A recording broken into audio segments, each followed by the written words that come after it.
In the final joyless years of Louis XIV's reign, the French court was a suffocating place, weighed down by piety, age, and sheer boredom. But then, in 1710, a spark of novelty arrived. He was a 15-year-old boy named Armand de Vigneres du Plessis, known as Fronsac. The future Duke de Richelieu. He was strikingly handsome, insolent, and utterly fearless. At first, the court ladies treated him like a toy, a curiosity to be teased. But Fronsac didn't behave like a boy. He kissed boldly, touched recklessly, and looked at women with an intensity that felt thrillingly dangerous. His hands wandered too far, too fast. When one duchess finally complained, the king had him sent to the Bastille, hoping to teach him a lesson and curb his excesses. But this punishment had the opposite effect. His absence didn't diminish his presence, it amplified his legend. The very women who had been electrified by his audacious behavior began to demand his release. Compared to the dull, predictable men of the court, Fronsac's recklessness felt alive, intoxicating, and so, he was freed early, his reputation more potent than ever. Years passed, and Richelieu's legend only grew. Now, picture Mademoiselle de Valois, the youngest daughter of the powerful Duke d'Orléans. She was carefully guarded, shielded from would-be seducers, and accompanied everywhere by a stern, watchful chaperone. One day, while walking in a Parisian park, she felt a man's gaze strike her like a bolt of lightning.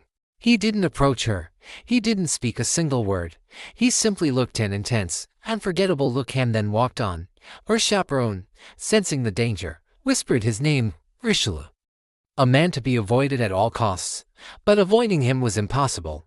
Days later, he appeared again. This time disguised as a beggar on the street. The disguise was irrelevant. The look, that burning gaze, was unmistakable. For a young woman starved of excitement, the thought that this notorious, irresistible man had singled her out was intoxicating. Soon, letters began to find their way to her. They weren't just notes, they were declarations eloquent, intense, and filled with an almost unbearable sense of urgency and desire. Richelieu wrote as if he was completely at the mercy of his passion for her, as if he simply could not restrain himself. She resisted at first, timidly, but his letters quickly became the secret, thrilling center of her life. Finally, he proposed a night together, promising he would arrange everything. The idea was impossible, unthinkable, and therefore utterly irresistible. One evening, her maid entered her room carrying her night clothes. But when the maid smiled, Mademoiselle de Valois realized the shocking truth. It wasn't her maid at all. It was Richelieu, in disguise. She almost cried out, but caught herself. Exposure would mean her ruin. She followed him into her room, her mind racing, intending to reason with him, to send him away. She never did.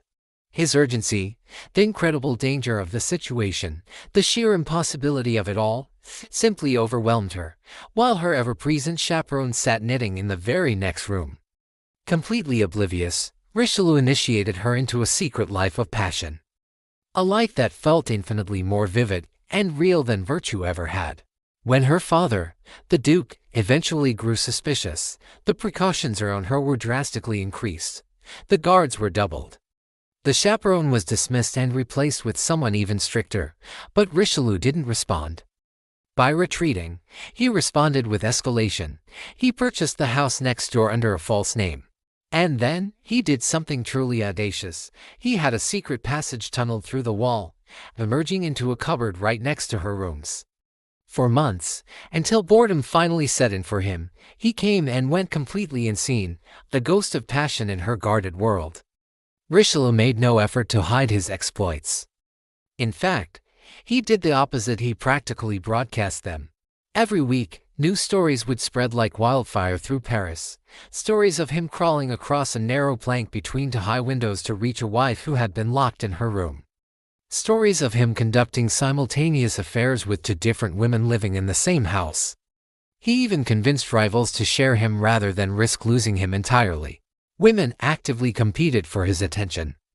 To be ignored by Richelieu began to feel like a personal failure, a sign that you just weren't desirable enough. The competition became so fierce that two women once fought a pistol duel over him. His enemies claimed he was a sorcerer, that he used black magic to bewitch his lovers. His admirers simply spoke of his incredible bravery. But what united all these accounts, from his lovers and his enemies alike, was one undeniable detail: no woman seemed capable of resisting him. So what was his secret? It wasn't that he was calculating or masterfully in control. In fact, he appeared to be the opposite. He seemed to be completely ruled by his desires, reckless, urgent, almost weak in the face of his own passion. He braved danger not with cold strategy, but with a visible, palpable hunger. And because he appeared to be enslaved by his own desires, women didn't fear that he was manipulating them. Instead, they felt chosen. They believed his passion for them was genuine, uncontrollable. He inspired obsession not because he promised a lifetime of love, but because he seemed utterly unable to live without it. Thank you so much for watching. If you enjoyed this story, don't forget to like, subscribe, and hit that notification bell for more tales from history. See you next time.